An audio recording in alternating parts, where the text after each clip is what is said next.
Hello student, हमारे YouTube channel पर आपका एक बार फिर से मोस्ट वेलकम है। आज हम आपके लिए लेकर के आए क्लास 12 का physics chapter number 5 magnetism and matter का लेक्चर नंबर 8। इसके जस्ट पिछले लेक्चर में बेटा हमने पढ़ा था पैरामैग्नेटिज्म, उसके पहले डायमैग्नेटिज्म, और आज हम पढ़ेंगे बेटा फेरोमैग्नेटिज्म, लव चुंबकत्व क्या होता है, यही हमको जानना है। चलिए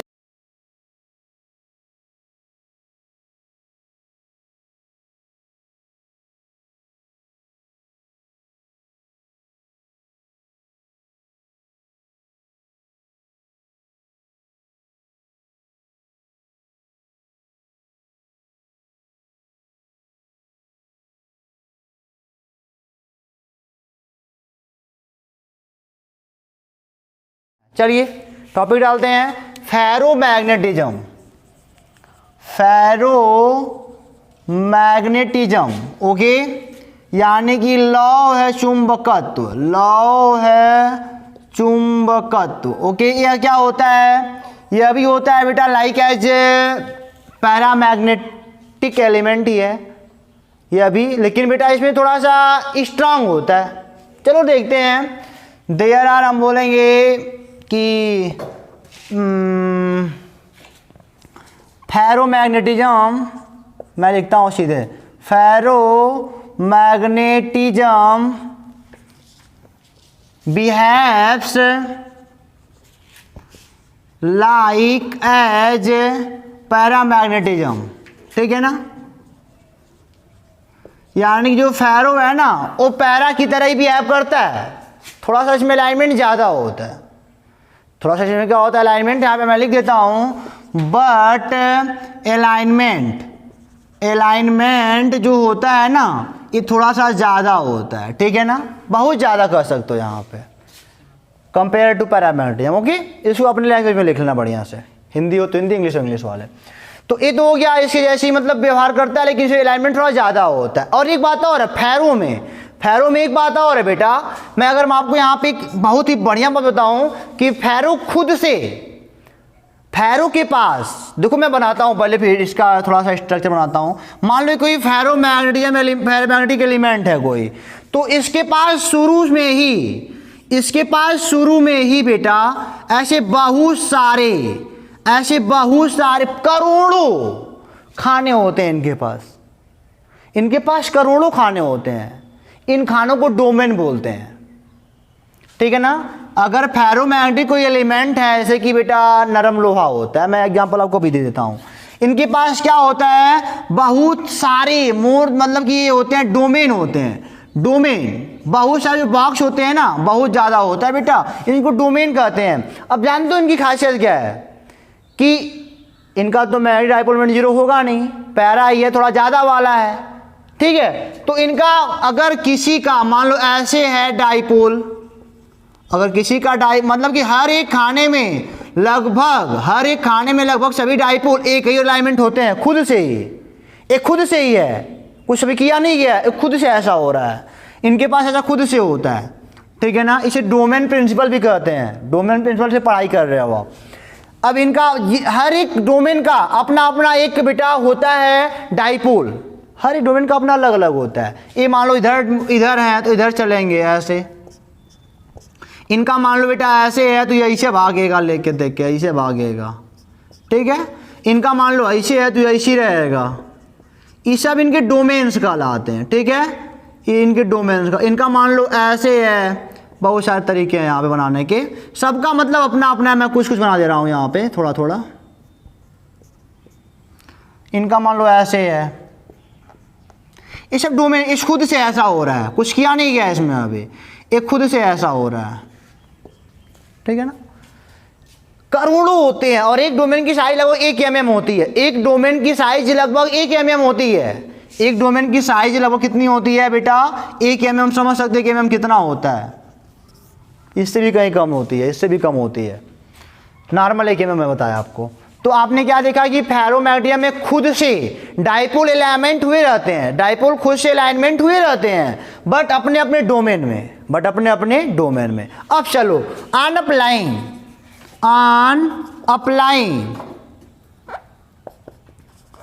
एक्सटर्नल मैग्नेटिक फील्ड, लो अगर मैं एक्सटर्नल मैग्नेटिक फील्ड मान लो अप्लाई कर ही दूं, ठीक है, तो जानते हो क्या होता है, बहुत मजेदार बात है। इसी में मान लो, इसी में पढ़ाई कर रहे हो, अगर मान लो कोई एक्सटर्नल फील्ड ऐसे आपने दे दिया, ओके, तो जानते हो क्या होता है,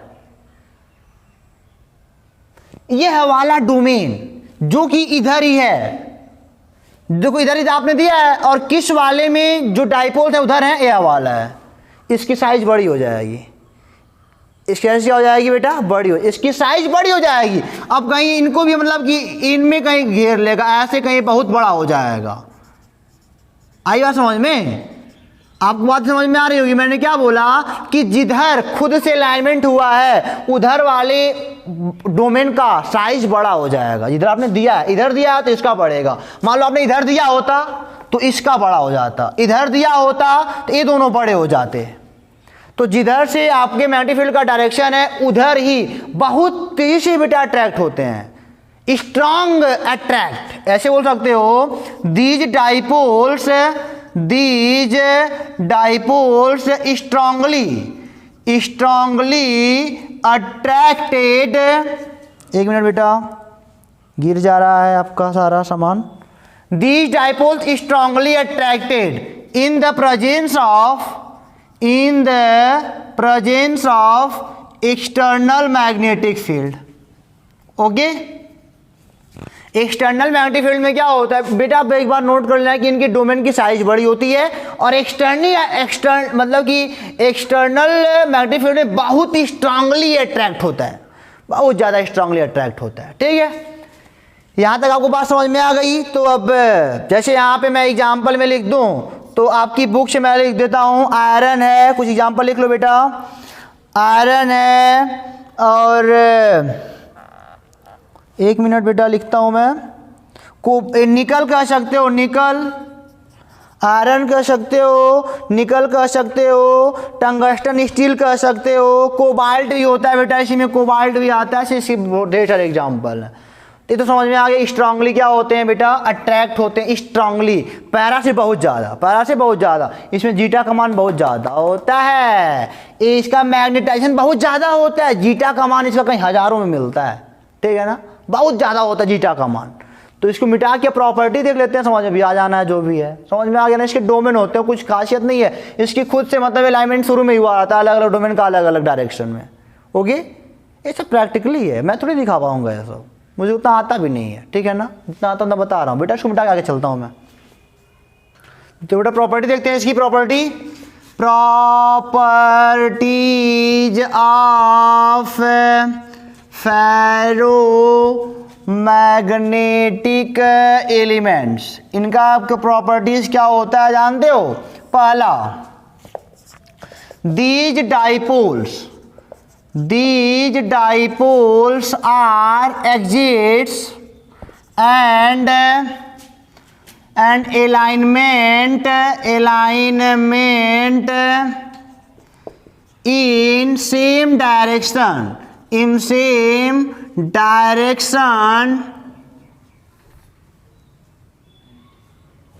these dipoles are exit and alignment in same direction to external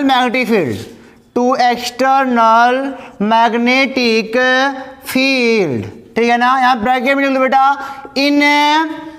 in small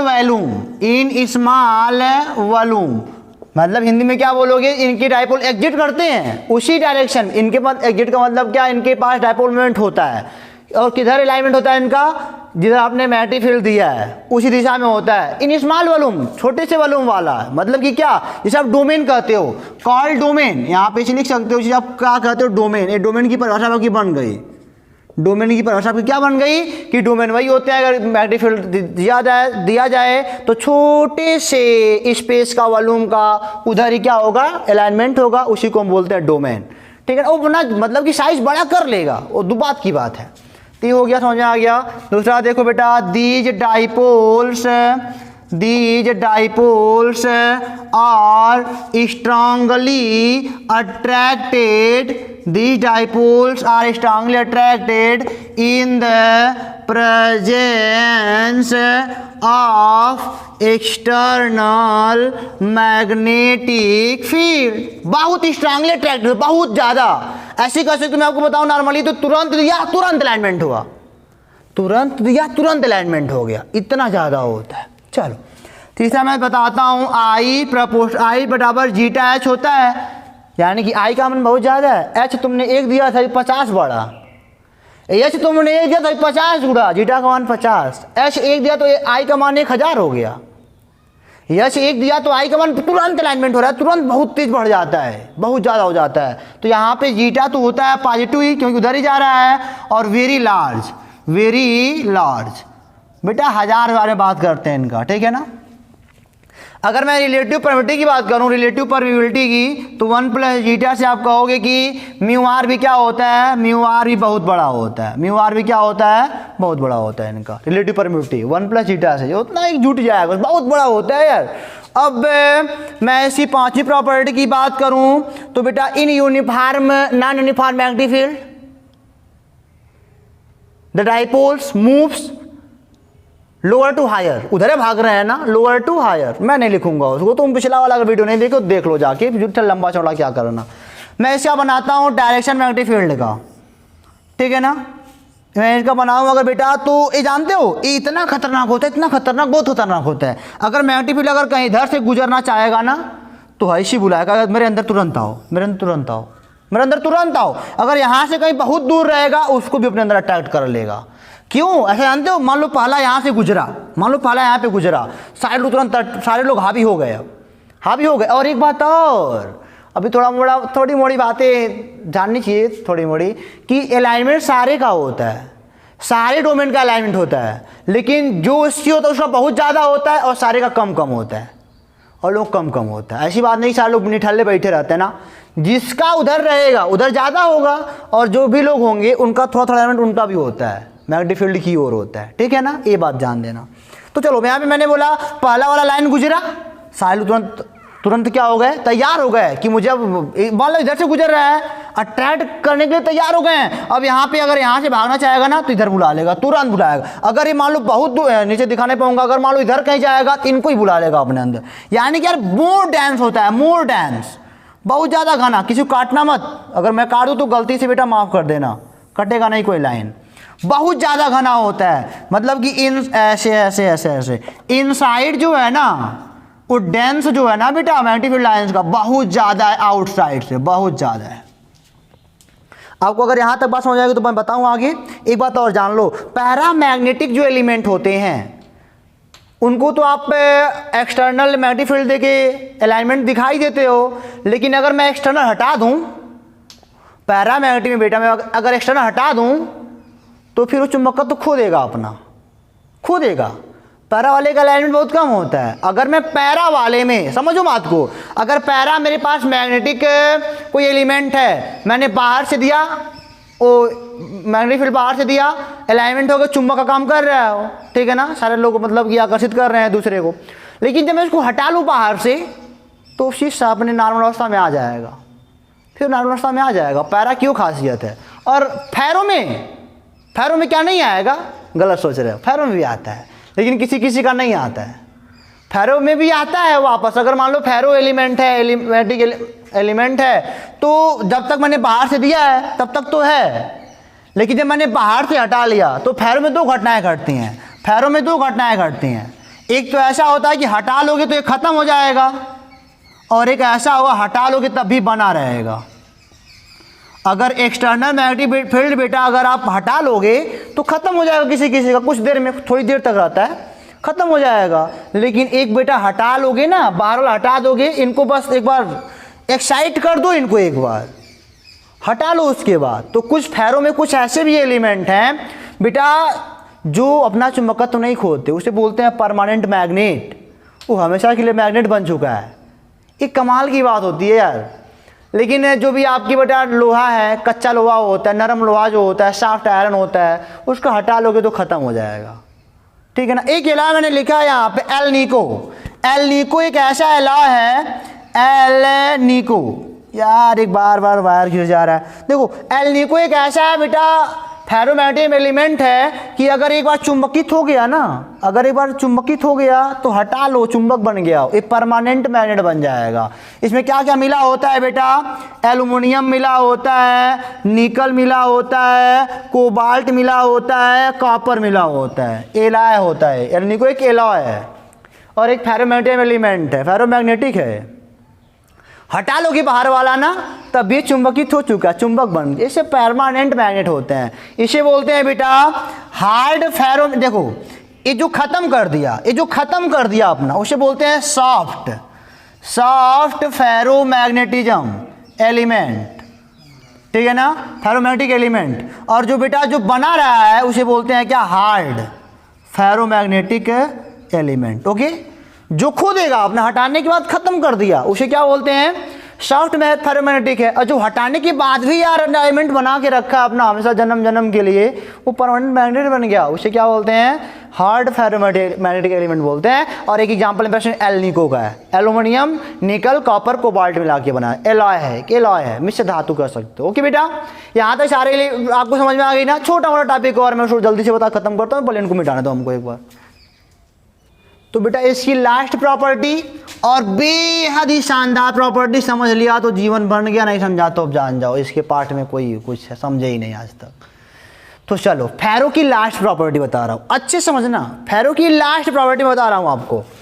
चलो, अगर मैंने आपसे बोला कि जो फेरोमैग्नेटिक एलिमेंट का जो मैग्नेटिज्म है ना, वो अभी मैग्नेटाइजेशन, देखो जरा, मैग्नेटाइजेशन कोई भी एलिमेंट होगा बेटा, वो अभी बेटा क्या करेगा? टेम्परेचर पर डिपेंड करता है, ठीक है ना। अगर फेरोमैग्नेटिक एलिमेंट मैग्नेटाइज हो चुका है या हो रहा है, ताप अगर आपके उसने ताप देना शुरू कर दिया, ताप देते गए बढ़ाते, तो बेटा मैग्नेटाइजेशन कम होगा ना। ताप बढ़ाओगे तो मैग्नेटाइजेशन कम होना तय है, लाजमी है, और बढ़ाओगे तो और कम होगा, और बढ़ाओगे तो और कम होगा, और बढ़ाओगे तो और कम होगा, और बढ़ाओगे तो और कम होगा, और एट लास्ट एक ऐसा टेम्परेचर हमको मिल जाएगा कि जिस पर ये फेरो वाला है ना, फेरोमैग्नेटिक, वो पैरामैग्नेटिक बन जाएगा, घट जाएगा ना अलाइनमेंट ऑफ। यानी कि बेटा एक तापमान ऐसा आएगा कि जो फेरोमैग्नेटिक को किस में रिवर्स कर देगा? पैरामैग्नेटिक में। एक ऐसा ताप हमको मिल जाएगा, जो फेरो होता ना वो पैरा बन गया यार। अब तो जिस ताप पर फेरोमैग्नेटिक एलिमेंट पैरामैग्नेटिक एलिमेंट बन जाता है, उस ताप को क्यूरी ताप बोलते हैं। उस ताप को क्या बोलते हैं? क्यूरी टेम्परेचर, टीसी से रिप्रेजेंट करते हैं। ये क्या होता है? Curies temperature. ओके, जिस ताप पर फेरोमैग्नेटिक एलिमेंट पैरामैग्नेटिक एलिमेंट की तरह बिहेव करता है, उस ताप को हम क्या बोलते हैं? क्यूरीज टेम्परेचर बोलते हैं। बेटा बात समझ में आपके पल्ले पड़ गई होगी। लोहा का मान सकते हो कि लगभग 1000 केल्विन के बाद ऐसा होता है आयरन के लिए। हर ताप का अलग अलग होता है, डिफरेंट मटेरियल के लिए डिफरेंट तापमान पे होता है, ठीक है ना। क्यूरीज ताप जो होता है ना, डिफरेंट मटेरियल डिफरेंट होता है, बात जान लो आप। तो बेटा जिस ताप पर फेरोमैग्नेटिक एलिमेंट पैरामैग्नेटिक एलिमेंट की तरह बिहेव करता है, that temperature is called curies temperature. Okay, चलो और ताप बढ़ाया, और ताप बढ़ाया, और ताप बढ़ाया। मान लो लोहा है, 1000 केल्विन पे मान लो ऐसा, मतलब कि पैरा की तरह बिहेव कर रहा है। तो जान दो एक बात और जान लो, जीटा का जो मान है ना, इससी क्या है? क्यूरीज कांस्टेंट है अपान टी माइनस टी सी। लो टीसी क्यूरी ताप है, लोहा इस पर क्या हो चुका है? लोहा इस पर जो लोहा नरम लोहा था, फेरो था, वो पैरा दिखा रहा है बेटा, टीसी पर पैरा दिखा रहा है। टीसी के बाद आफ्टर इस फार्मूला किसके लिए है? आफ्टर क्यूरीज ताप, टीसी के बाद अब मैंने और ताप बढ़ा दिया। मैंने देखा कि 1000 केल्विन पे पैरा बन चुका है, मैंने और बढ़ा दिया, मैंने कहा 1010, 1100 कर दो केल्विन। तब जीटा का मान कुछ ऐसे बिहेव करेगा। सी तो अपना कांस्टेंट है ही कोई, और क्यूरीज कांस्टेंट है, उसका मान दिया रहेगा आपको। टी का मान आपका लास्ट वाला 1100 माइनस टीसी का मान 1000, यानी कि बेटा अब जीटा का मान कुछ आएगा। अब मैंने कहा ताप और बढ़ा दो, मैंने कहा ताप 1200 कर दो, मैंने कहा टेम्परेचर 1200 केल्विन कर दो यार। तो zeta is equal to C upon 1200 minus 1000। क्या देख रहे हो? मैंने कहा ताप और बढ़ाओ, ताप 1400 कर दिया, तो आप देख रहे हो कि zeta equal to C upon 1400 minus 1000। High तो घटेगा नहीं, तो क्यूरियस टेम्परेचर है पे पैरा बन चुका है इस पे, और घटा रहे हो और मतलब ताप बढ़ा रहे हो, मैग्नेटाइजेशन घटाना चाह रहे हो। सी का मान भी तो कांस्टेंट ही वही रहेगा, लेकिन जब बेटा ए 100 था सी बाई 100 हो गया, ताप बढ़ा तो C by 100, A C by 200, A C by 400। मैं क्या देख रहा हूँ कि मैं ताप क्यूरी ताप के बाद अगर ताप बढ़ा रहा हूँ तो जीटा का मान कम होता जा रहा है। जीटा का मान क्या होता है? कम होता है। सी तो वही रहेगा, 100 से भाग दिया, अब और बड़े से भाग दे रहा और कम आएगा, और बड़े से भाग दोगे और कम आएगा। तो आफ्टर क्यूरियस टेम्परेचर क्या देखोगे अब जीटा का मान क्या होता जाता है? कम होता जाता है। ये फार्मूला आपके मन में बैठना चाहिए। टी क्या है? जो आप ताप लास्ट वाला ताप है, और टी सी क्या है? क्यूरी ताप है, जिसे पैरा बन चुका है, फेरो पैरा बन चुका है, और सी क्या है? क्यूरियस कांस्टेंट है। ठीक है, समझ में आपको बहुत अच्छे से। अब इससे अच्छा बेटा अब क्या बताऊँ। चलो, तो क्यूरी ताप के बाद जीटा का मान फेरो में क्या होता है? घटता जाता है, घटता जाता है, लगातार घटता रहता है। ओके, तो बेटा आज की वीडियो में इतना ही। फिर अब आपका एक टॉपिक और बचा, हिस्टैरिसीस लूप बचा है, उसको मैं पढ़ाऊंगा आपको अगली वीडियो में। ठीक है ना, मजा आने वाला है। वो वीडियो लंबा होगा थोड़ा, आज ही बता देता हूँ तुमको मैं। वहाँ पे थोड़ा बहुत काम कर, जो ये सब पढ़ा रहेगा वही बना पाएगा लूप। वो ग्राफ एक प्रकार का है, जो ये सारे ज्ञान लिया रहेगा ना वो वहाँ पे बेटा निखार पाएगा अपने आप को। ठीक है, तो ये सब खत्म करते हैं, फिर मिलेंगे आपसे अगले वीडियो में। आप खुश हो रहे होगे कि समझ में आ रहा होगा बेटा। फिर मिलेंगे आपसे अगले वीडियो में। तो हंसते रहो, पढ़ते रहो, खेलते रहो। All the best.